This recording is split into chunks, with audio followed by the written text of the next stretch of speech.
Finally, one thing that I want to bring your attention to is the bigger picture here, FLR 2.0. This is essentially the next evolution of the FLR network. All of these things with F assets and FLR smart accounts are very specific to XRPL because that is the lowest hanging fruit, right? There's been a lot of opportunities for Bitcoin holders to bridge to Ethereum and utilize their DeFi platforms. Arguably not as good as bridge as F assets, but with XRP it was remained relatively untouched, right? So that's the low-hanging fruit that the FLR team went for first.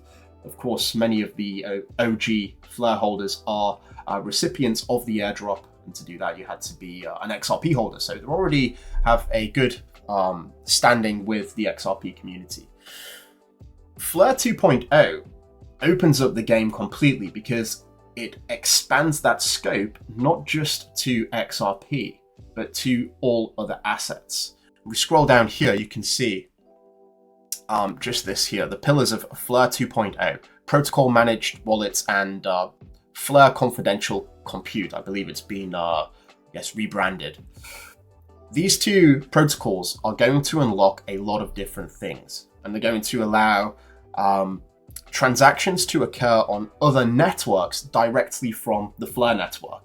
And it's not just XRP, it's Ethereum, it's Dogecoin, it's Bitcoin, it's Solana, it's Base. And if you think about all of the TVL that's locked up in F assets so far, that's just a drop in the ocean because it's going to multiply as new networks are onboarded, right?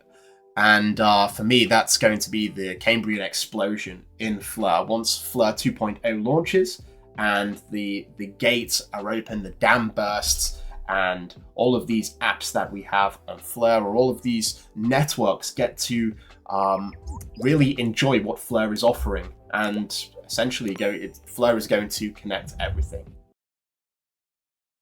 Mission Control, we have liftoff.